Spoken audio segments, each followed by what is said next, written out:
नमस्कार विद्यार्थी मित्रों, अभी हम देखेंगे मानव विकास जिसको बोलते HDI यानी ह्यूमन डेवलपमेंट इंडेक्स। यानी जो ये हमारा UNDP है वो मतलब हर साल जो है हर विश्व के हर एक देशों का मानव विकास अंक प्रस्तुत करता है, यानी कि कौन से देश का मानव विकास कितना है। और मानव विकास अंक की जो विभावना है, सबसे पहले नोबल प्राइज के जो विजेता है भारतीय मूल के जो अर्थशास्त्री थे, अमर्त्य सेन, नाम याद रखना, कभी खाली जगह MCQ में आ सकता है। नोबल पुरस्कार मिला था उनको और वो अर्थशास्त्री थे, उनका नाम है अमर्त्य सेन। उन्होंने ये मानव विकास की जो विभावना है वो सबसे पहले प्रस्तुत की थी। और इस संदर्भ में प्रथम मानव विकास लेख जो है 1990 में प्रकाशित किया गया था। पूरे विश्व का मानव विकास का कि कौन से देश के लोगों का मानव विकास कितना है, वो 1990 में प्रकाशित किया गया। तब से इस क्षेत्र में संयुक्त राष्ट्र विकास कार्यक्रम यूनाइटेड नेशंस डेवलपमेंट जो प्रोग्राम UNDP है वो द्वारा हर साल ये मानव विकास लेख है जो प्रस्तुत किया जाता है, जिसमें विश्व के हर एक देशों का जो विकास है वो विभिन्न निर्देशक, उसके लिए कई निर्देशक है कि कैसे कह सकते हैं कि वो देश का मानव विकास ज़्यादा है कम है, उसके लिए मापदंड है, निर्देशक है, उसके आधार पर वैश्विक विश्लेषण द्वारा उसको पेश किया जाता है।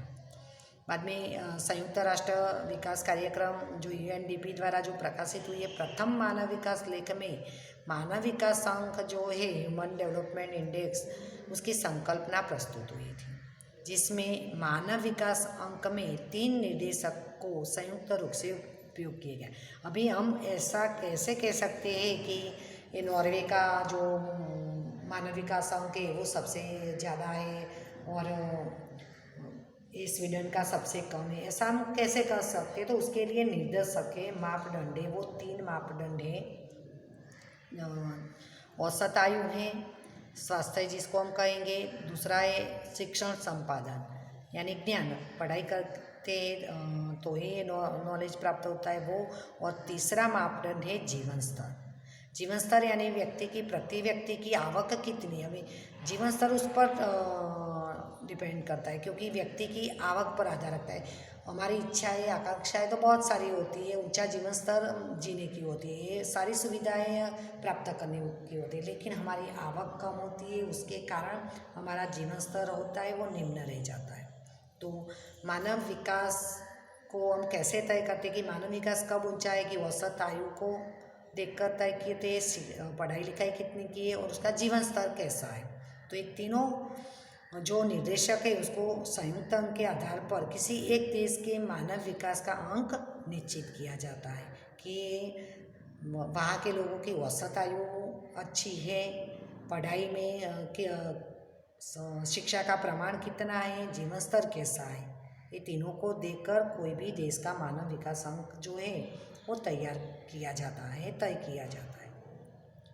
अभी UNDP ने मानव विकास लेख के लिए मानव विकास अंक जो ह्यूमन डेवलपमेंट इंडेक्स है वो उसकी गणना के लिए वर्ष 2009 तक ऊपर के 3 निर्देशकों का उपयोग किया था। यानी ये मानव 2009 तक ये जो हमने देखा औसत आयु है, शिक्षण संपादन है और जीवन स्तर ये देखकर मानव विकास अंक तैयार किया था, लेकिन 2010 से अभी जो निर्देशक है वो बदले, उसके लिए तैयार किया है अपेक्षित आयु, शिक्षण अंक और आय अंक, मतलब वही का वही है, खाली नाम अलग दिया। अपेक्षित आयु तो उसमें हमने देख लिया, औसत आयु पहले उसको बोलते थे और पहले शिक्षण संपादन बोलते, अभी उसको शिक्षण अंक बोलते हैं, और जीवन पहले जीवन स्तर बोलते, तो वो आवक पर ही डिपेंड करता है, अभी उसको आय अंक बोलते हैं। वो ऐसे तो देखें तो सेम ही है, पर अभी 2010 से ये निर्देशकों का नाम इस तरह, जिसको हम देखेंगे अपेक्षित आयु अंक,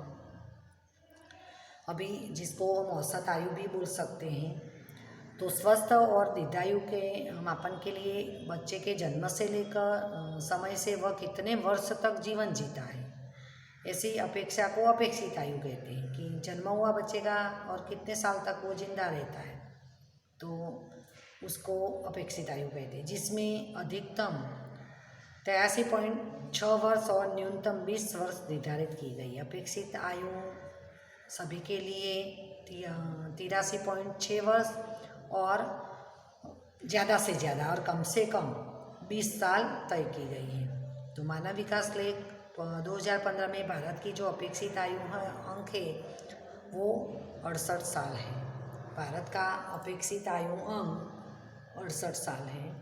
अभी हम देखेंगे शिक्षण अंक, एजुकेशन इंडेक्स जिसको हम बोलेंगे, पहले जिसको से 2009 तक उसको शिक्षण संपादन बोलते थे, जिसमें निम्नासुर 2 प्रकार के उपनिदेशक है। विद्यालयी औसत वर्ष है, जिसमें 25 वर्ष के वयस्क व्यक्ति द्वारा विद्यालय में बिताए गए वर्ष। शिक्षण अंक में 2 प्रकार से उसको बांटा गया है कि विद्यालय में उसने कितना समय बिताया है, जिसमें उच्चतम 13.3 वर्ष और न्यूनतम 0 निर्धारित किए गए कि 0 वर्ष से लेकर 13 साल तक। बाद में मानव विकास लेख में 2015 के अनुसार भारत में विद्यालयी औसत वर्ष हम देखें भारत का तो 5.4 वर्ष से, और वैसे तय किया गया था 13.13 वर्ष, और भारत में वो देखने को मिल रहा है 5.4 वर्ष।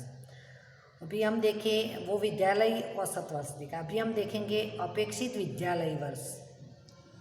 तो 5 वर्ष बालक अपने जीवन के कितने वर्ष विद्यालय में बिताता है। 5 वर्ष का बालक होने के बाद मतलब पढ़ाई के लिए कितने साल बिताता है, वो साल। इसमें ज़्यादा से 18 वर्ष और कम से कम 0 निर्धारित किया गया है, जिसमें भारत की अपेक्षित विद्यालयी वर्ष अंक है वो 11.7 वर्ष है। भारत का 11.7 है और तय किया गया है 18 तक। तो ये शिक्षण अंक है, उसमें हम भारत का देख रहे हैं कितना कम है। अभी आय अंक देखेंगे, इनकम इंडेक्स जिसको बोलेंगे, जीवन स्तर पहले जिसको 2009 तक बोलते थे। तो जीवन निर्वाह के मापन के लिए प्रति व्यक्ति कुल घरेलू उत्पादन, जिसको जीडीपी, अब बार बार ये नाम सुनते कि भारत का जीडीपी ग्रोथ कम हो गया है, कि ग्रोस डोमेस्टिक प्रोडक्ट। तो घरेलू उत्पादन जिसको कहते हैं, जीडीपी मीन्स घरेलू उत्पादन, ग्रोस डोमेस्टिक प्रोडक्ट बोलेंगे, जिसको जो प्रति व्यक्ति कुल राष्ट्रीय आवक है जीएनपी, ग्रोस नेशनल इनकम जिसको है, तो उसके साथ प्रतिस्थापित किया गया है। और मानव विकास लेख 2015 के अनुसार भारत की प्रति व्यक्ति कुल राष्ट्रीय आवक जो है वो $5,497 थी, और प्रति व्यक्ति घरेलू उत्पादन जो है वो $5,238 है।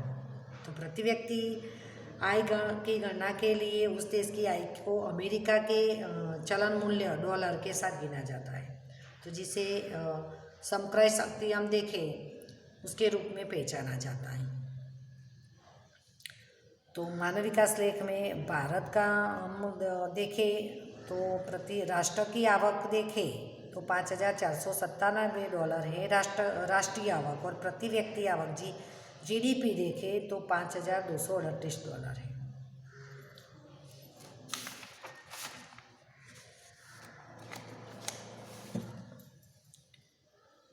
तो मानव विकास अंक की गणना करने के लिए प्रत्येक मापदंड का अधिकतम और न्यूनतम मूल्य निश्चित किया जाता है। प्रत्येक अंक की सूत्र के अनुसार गणना की जाती है, जिसके आधार पर मानव विकास अंक मिलता है, जिसका मूल्य 0 से 1 भी चाहता है। किसी देश के लिए मानव विकास अंक अधिकतम 1 मूल्य तक पहुँचने का अंतर सूचित करता है।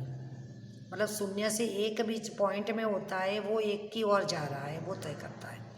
यह अंतर देश के बीच मानव विकास की तुलना करने में उपयोगी सिद्ध होता है। एक देश की तुलना दूसरे देश के साथ करने में ये उपयोगी होता है, जिसके आधार पर किसी देश के विकास की गति किस दिशा में है और अन्य देश की तुलना में कितने आगे पीछे हैं, यह हम जान सकते हैं। अभी हम देखेंगे मानव विकास का जो रिपोर्ट है कि कौन से साल में कौन से देश का जो है वो जीडीपी मानव विकास अंक कितना है वो देखेंगे। तो यूएनडीपी द्वारा 1990 में सबसे पहले जो मानव विकास अंक प्रस्तुत किया गया था, ह्यूमन डेवलपमेंट रिपोर्ट, तो मानव विकास लेख वर्ष 2015 में समाविष्ट 188 देशों को उसके मानव विकासांक के आधार पर तय किया गया है। उसको 4 विभागों में बांटा है, जिसमें नॉर्वे प्रथम स्थान पर है। याद रखना, खाली जगह एमसीक्यू में आता है कि मानव विकास अंक में विश्व के 188 देश है, उसमें सबसे प्रथम स्थान पर है नॉर्वे और उसका मानव विकास अंक है 0.944। क्योंकि हमने देखा कि ये मानव विकास अंक को बताना है 1 पॉइंट पर, तो 1 के पास में है नॉर्वे सबसे, इसलिए वो प्रथम स्थान पर है। दूसरे क्रम पर है ऑस्ट्रेलिया, जिसका 0.935 है, और उसके बाद स्विट्ज़रलैंड है, उसका 0.930 है। तीसरे क्रम पर ये स्विट्ज़रलैंड है। बाद में एशिया के देशों में हम देखें तो सिंगापुर का 912 है, वो 11वें क्रम पर है। और भारत का मानव विकास अंक देखो 0.709 है, और वो एक विश्व के 188 देशों में 130वें स्थान पर है। वो भी याद रखना, खाली जगह एमसीक्यू में आ सकता है कि भारत का मानव विकास अंक कितना है, तो 0.609 है। और वो कौन से देशों में कौन से स्थान पर है, तो 130वें पर। 188 देशों में से 130वां। अब देखो कितने पीछे हैं, मानव विकास अंक में 130 पर है, इसलिए वह मध्यम मानव विकास वाले देशों की श्रेणी में शामिल है। वो उच्चतम मानव विकास में नहीं आएगा, निम्न में भी नहीं, मध्यम में है।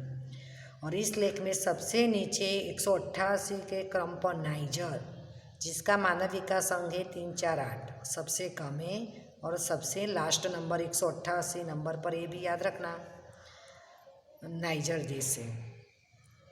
अभी देशों का जो वर्गीकरण है मानव विकास के आधार पर, सबसे पहले आएगा उच्चतम मानव विकास, दूसरा उच्च मानव विकास, तीसरा मध्यम मानव विकास और चौथा है निम्न मानव विकास।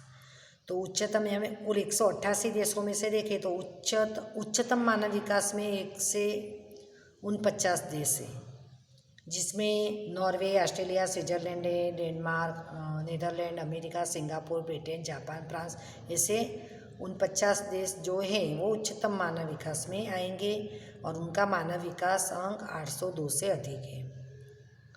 उच्च मानव विकास में 50 से 105 देश आएंगे, 50 से लेकर 105 यानी 56 देश आ जाएंगे। तो उसमें आएगा Russia, Malaysia, Iran, Sri Lanka, Mexico, Brazil, चीन, थाईलैंड, जमैका, जिसका मानव विकास अंक है 700 से 798 के बीच है। अभी मध्यम मानव विकास में 106 से 143 देश आएंगे, जिसका मानव विकास अंक है 0.555 से 0.698, और उनमें है इंडोनेशिया, फिलीपाइंस, दक्षिण अफ्रीका, इराक और हमारा भारत देश। और निम्न मानव विकास अंक में देश जो है वो 144 से 188, और उनका मानव विकास 550 से नीचे है, और उनमें आएगा केन्या, पाकिस्तान, नाइजीरिया, जिम्बाब्वे और नाइजर, वो सबसे लास्ट क्रम पर जो है।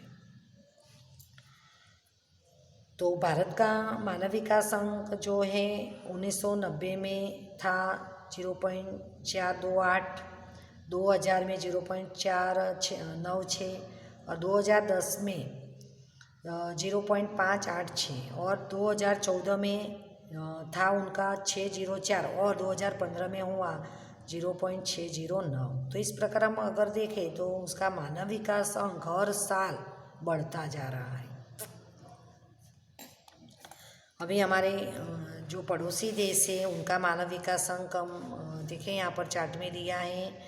श्रीलंका का देखो, चीन का, मालदीव का, भारत का, भूटान का, यहाँ पर बांग्लादेश, नेपाल, पाकिस्तान, म्यांमार और अफगानिस्तान। तो हमारे पड़ोसी देशों में हम देखें तो सबसे ज़्यादा श्रीलंका का, उसके बाद चीन का मानव विकास अंक है, बाकी के देशों का, बाकी और मालदीव, बाकी के जो हैं मानव विकास अंक वो भारत से कम है, जैसे कि भूटान, बांग्लादेश, नेपाल, पाकिस्तान, म्यांमार, अफगानिस्तान का भारत से कम है। Okay, thank you.